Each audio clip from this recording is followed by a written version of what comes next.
Bonjour à tous, donc aujourd'hui je vais vous faire une petite vidéo sur la réaction chimique.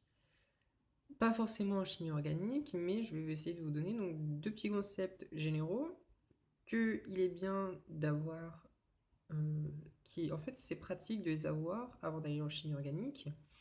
Ça vous permettra, je pense, de mieux appréhender le cours et peut-être d'être moins perdu. Surtout, c'est quelque chose qui va faire le lien entre le cours de cinétique et d'atomistique et le cours de chimie organique. Donc vous n'avez pas ça en passèse, vous devez le faire tout seul.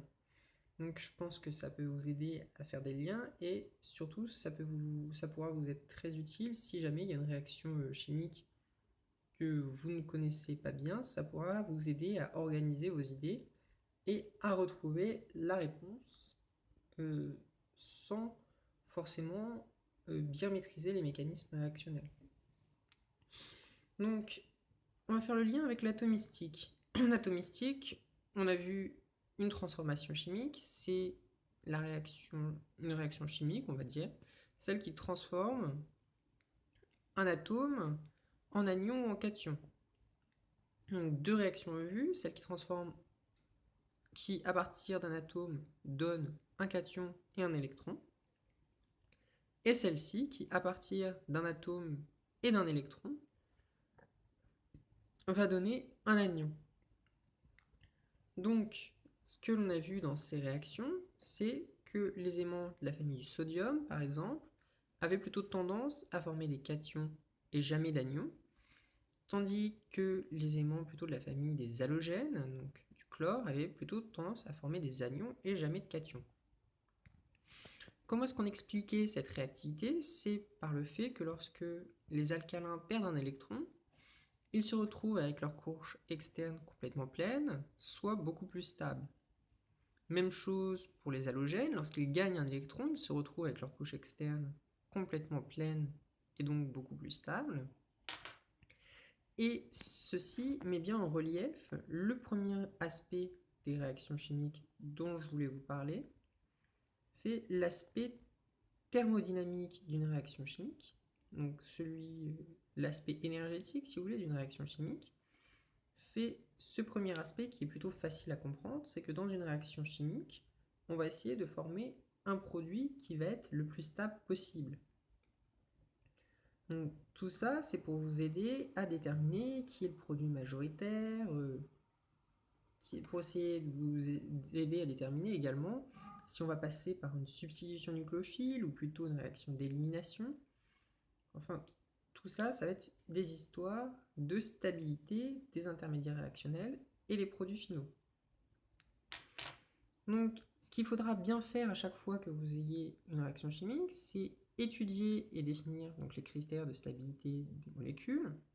Donc, bien repérer ce que j'appelle les critères de stabilité, tout ce qui va être effet mésomère à l'intérieur de la molécule, tout ce qui va être aromaticité, tout ce qui va être effet inductif, et voir comment tous ces effets vont permettre des interactions entre deux molécules et repérer les interactions qui vont être stabilisantes et les interactions qui vont être déstabilisantes afin peut-être de comprendre qu'est-ce qui va se passer. Donc tout ça, je le détaillerai quand je ferai les vidéos sur les carbocations, sur les carbanions. À chaque fois, j'essayerai de mettre ça en lien avec les réactivités chimiques. Deuxième aspect, c'est donc l'aspect cinétique des réactions chimiques, c'est-à-dire que au cours d'une réaction chimique, on ne forme pas forcément le produit le plus stable. Donc c'est pour ça que vous ne pouvez pas répondre à une réaction chimique directement comme ça en écrivant le produit le plus stable. Il faut étudier tous les états intermédiaires qui conduisent à la réponse. Donc cet aspect cinétique, c'est le fait qu'on va former les produits donc, qui sont faciles à former, donc, qui passent par une succession d'états intermédiaires qui sont très stables. Donc, si je voulais résumer ça, donc, imaginons que vous ayez trois mécanismes réactionnels. Ces trois mécanismes réactionnels, je les représente par trois chemins. Vous avez un mécanisme réactionnel qui passe par un chemin très difficile où il faut beaucoup monter, mais qui vous transforme de pauvre en riche avec une stabilité financière de 1 million d'euros. Cependant, ce mécanisme réactionnel-là, il est très dur et donc vous devez prendre 1 million d'années avant de réussir à arriver à vos 1 million d'euros. Vous avez un chemin 2 qui est beaucoup plus facile et qui vous transforme en riche aussi avec une stabilité donc financière de 10 000 euros. Mais cette fois-ci, vous n'avez plus qu'un jour à marcher. Donc même si c'est beaucoup pour les feignasses, donc ça peut valoir le coup, 10 000 euros un jour. Et vous avez un autre chemin, donc à peu près aussi facile que celui qui conduit à 10 000 euros, mais cette fois-ci, celui-là, il conduit à une stabilité financière moindre de 10 euros qui va être gagné en un jour. Quel chemin va être pris en majorité par la plupart des gens à qui je proposerai ces trois chemins? Eh bien, pas celui qui conduit à 1 million d'euros, parce qu'en 1 million d'années, vous serez mort avant d'atteindre vos 1 million d'euros, mais c'est celui-là, donc le chemin le plus facile, et qui conduit à la plus grande stabilité. Donc pour les réactions, c'est pareil. On va passer donc, par une succession d'états intermédiaires. Et quand on aura différents mécanismes réactionnels qui rentreront en compétition, on passera par l'intermédiaire le plus stable en majorité, même si cet intermédiaire le plus stable conduit à un produit moins stable. Donc, je vais donner un exemple de réaction chimique pour que vous puissiez vous rendre compte de ce qui se passe. C'est cette réaction, donc c'est l'action de l'acide bromhydrique sur le 1,3-butadiène.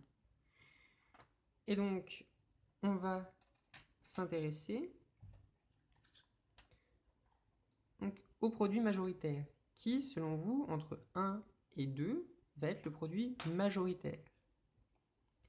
Donc, si on n'étudie pas donc, les intermédiaires réactionnels, donc je précise que cette réaction elle se passe à basse température, mais ça c'est pour les spé pharma, on s'en fout.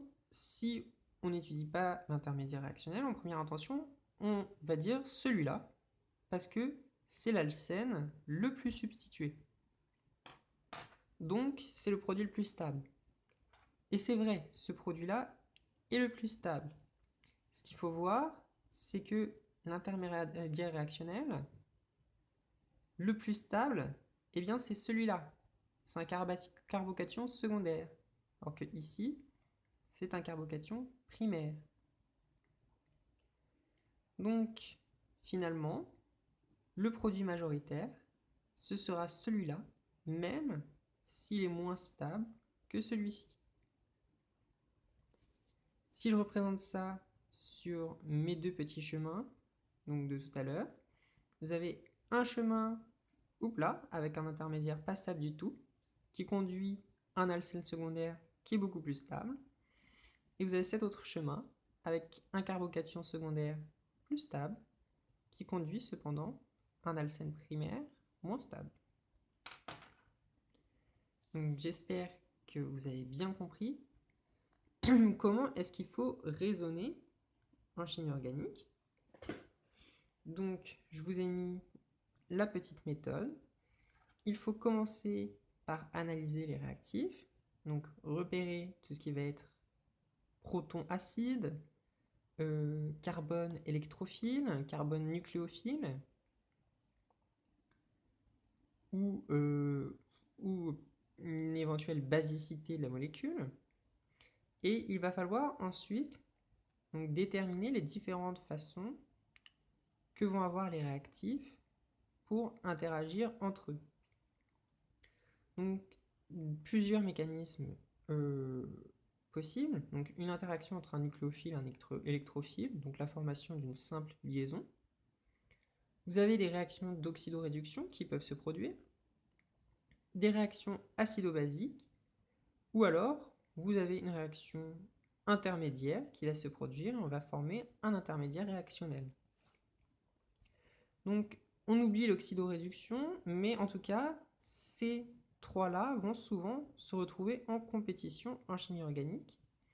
Et il faudra bien, donc lorsque vous avez ces trois mécanisme réactionnel à compétition, analyser la condition cinétique, c'est-à-dire quel mécanisme va passer par l'intermédiaire le plus stable, et ensuite analyser la condition thermodynamique.